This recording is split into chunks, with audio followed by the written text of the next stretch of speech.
Wagah border ಕರ್ಕೊಂಡು ಹೋಗಿದೆ. ಇವಾಗ ಅಮೃತ್ಸರಲ್ಲಿ ಮತ್ತೊಂದು ಫೇಮಸ್ ಜಾಗ, ಅದೇನೇ ಗೋಲ್ಡನ್ ಟೆಂಪಲ್ಗೆ ಕರ್ಕೊಂಡು ಹೋಗ್ತಾ ಇದ್ದೀನಿ. ಸೊ ಗೋಲ್ಡನ್ ಟೆಂಪಲ್ಲು ಏನಕ್ಕೆ ಫೇಮಸ್ಸು, ಯಾಕೆ, ಇದು ಯಾವ ದೇವಸ್ಥಾನ, ನಿಜವಾಗ್ಲೂ ಚಿನ್ನದಿಂದ ಕಟ್ಟಿದಾರ, ಎಲ್ಲನೂ ತಿಳಿಸ್ಕೊಡ್ತೀನಿ. ಸೊ ದೇವಸ್ಥಾನಕ್ಕೆ ಹೋಗ್ಬೇಕಾದ್ರೆ ಸ್ವಲ್ಪ ನಡ್ಕೊಂಡು ಹೋಗ್ಬೇಕು, ನಡ್ಕೊಂಡು ಹೋಗ್ತಾ ಇದ್ದೀವಿ. ಸೊ ಅಷ್ಟು ಗ್ಯಾಪಲ್ಲಿ ಸ್ಟ್ರೀಟ್ ನೋಡ್ಕೊಳ್ಳಿ, ದೇವಸ್ಥಾನಕ್ಕೆ ಹೋಗೋ ಸ್ಟ್ರೀಟು ಸಕ್ಕತ್ತಾಗಿದೆ, ಒಳ್ಳೆ ಲೈಟಿಂಗಲ್ಲಿ ಇರುತ್ತೆ. ಇವಾಗ ಬನ್ನಿ ತೋರಿಸ್ತೀನಿ. ಆಮೇಲೆ ಸ್ಪೆಷಲ್ ದೇವಸ್ಥಾನ ಏನು ಗೊತ್ತಾ, ಐಲ್ಯಾಂಡಲ್ಲಿರುವಂಥ ದೇವಸ್ಥಾನ ಇದು, ಅಂದರೆ ನೀರಿನ ಮಧ್ಯ, ಒಂದು ಲೇಕಿನ ಮಧ್ಯೆ ಇರುವಂಥ ದೇವಸ್ಥಾನ. ಸೊ ಬನ್ನಿ. ಸೊ ಇದು ಹೆಂಗೆ ಅಂದರೆ, ನಾವು ಕಾಶಿಗೆ ಹೋಗ್ಬೇಕಾದ್ರೆ ಇದೆಯಲ್ಲ ರೋಡು, ಆ ಥರ ಐತೆ ನೋಡಿ.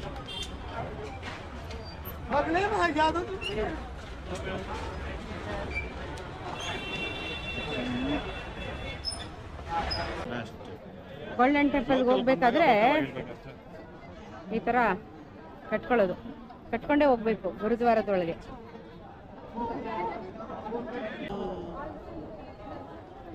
ನಾನು ಬಫೆ ಹಾಕೋತಿದ್ದೆ, ಅವ್ರು ಹೇಳಿದ್ರು ಅಂತ ಕಟ್ಟಿಸ್ಕೊತಾ ಇದ್ದೀನಿ ಇವಾಗ.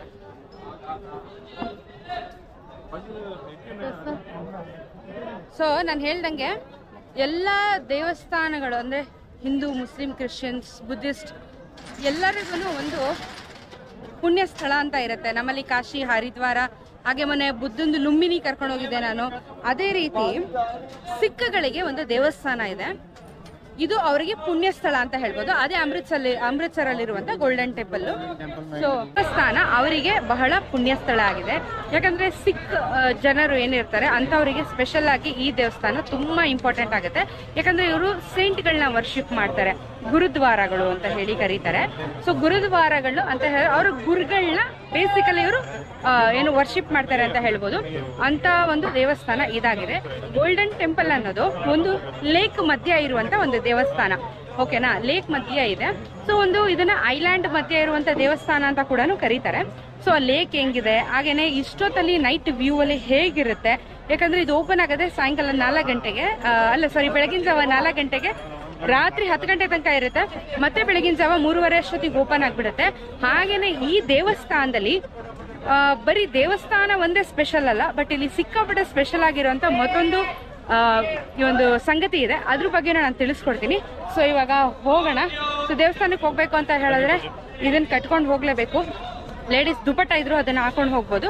ಡ್ರೆಸ್ ರೆಸ್ಟ್ರಿಕ್ಷನ್ಸ್ ಅಂತ ಏನೂ ಇಲ್ಲ, ಬಟ್ ಸ್ಲೀವ್ಲೆಸ್, ಶಾರ್ಟ್ಸ್ ಅದೆಲ್ಲ ಹಾಕಂಗಿಲ್ಲ, ನೀಟಾಗಿ ಹೋಗ್ಬೇಕು. ಸೊ ನಮ್ಮ ದೇವಸ್ಥಾನಗಳಿಗೆ ನಾವು ಹೆಂಗೆ ಹೋಗ್ತೀವಿ ಅದೇ ಥರ. ಸೊ ಇವಾಗ ದೇವಸ್ಥಾನಕ್ಕೆ ಹೋಗೋಣ. ಹೋದ್ಮೇಲೆ ನಿಮಗೆ ದೇವಸ್ಥಾನ ತೋರಿಸಿ ಮತ್ತೊಂದಷ್ಟು ವಿಚಾರನ ಹಂಚ್ಕೋತೀನಿ. ಈ ದೇವಸ್ಥಾನಕ್ಕೆ ಪಂಜಾಬಿಯರು ಹರ್ ಮಂದಿರ್ ಸಾಹೇಬ್ ಅಂತ ಹೇಳಿ ಕೂಡ ಕರೀತಾರೆ. ಹರ್ ಮಂದಿರ್ ಸಾಹೇಬ್ ಅಂದ್ರೆ ಏನು ಅಂತ ಹೇಳಿದ್ರೆ, ಎಲ್ಲ ಜಾತಿಯವರು ಈ ಒಂದು ದೇವಸ್ಥಾನಕ್ಕೆ ಬಂದು ಪ್ರಾರ್ಥನೆ ಮಾಡ್ಲಿ. ಹರ್ ಮಂದಿರ್ ಅಂದ್ರೆ ಹರಿ, ಎಲ್ಲರಿಗೂ ಆಗ್ಲಿ, ಎಲ್ಲರೂ ಬಂದು ಈ ದೇವಸ್ಥಾನಕ್ಕೆ ಜಾತಿ ಆಗಿರ್ಬೋದು, ಧರ್ಮ ಆಗಿರ್ಬೋದು ಯಾವುದೂ ಇಲ್ಲ, ಎಲ್ಲರೂ ಬಂದು ವರ್ಷಿಪ್ ಮಾಡಬೇಕು ಅಂತಾನೆ ಈ ದೇವಸ್ಥಾನನ ಬೇಸಿಕಲಿ ಕನ್ಸ್ಟ್ರಕ್ಟ್ ಮಾಡಿರೋದು.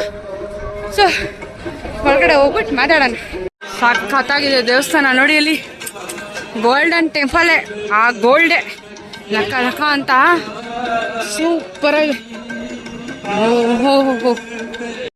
ಈ ದೇವಸ್ಥಾನಕ್ಕೆ ಬರೋಬ್ಬರಿ 1500 ವರ್ಷದ ಇತಿಹಾಸ ಇದೆ. ಹಾಗೇನೆ ಇವರ 4ನೇ ಗುರು ಆಗಿರುವಂತ ರಾಮದಾಸ್ ಅವ್ರದ್ದು ಒಂದು ದೇವಸ್ಥಾನ ಇದು.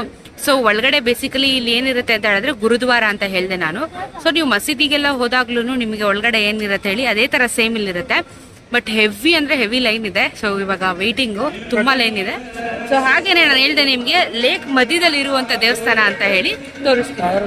ನಿಮ್ಗೆ ಅಲ್ಲಿ ದೇವಸ್ಥಾನ ಏನ್ ಕಾಣಿಸ್ತಿದ್ಯಲ್ಲ, ಇದು ಕಂಪ್ಲೀಟ್ ಚಿನ್ನದಿಂದ ಮಾಡಿರೋದು ಅಂತ ಹೇಳಿದ್ರೆ, ನಿಮ್ಗೆ ಕೋಟಿಂಗ್ ಏನಿದೆ ಅದು ಚಿನ್ನದಿಂದ ಮಾಡಿರೋದು. ಮಿಕ್ಕಿ ದೇವಸ್ಥಾನ ಫುಲ್ಲು ಮಾರ್ಬಲ್ನಿಂದ ಮಾಡಿರುವಂಥದ್ದು.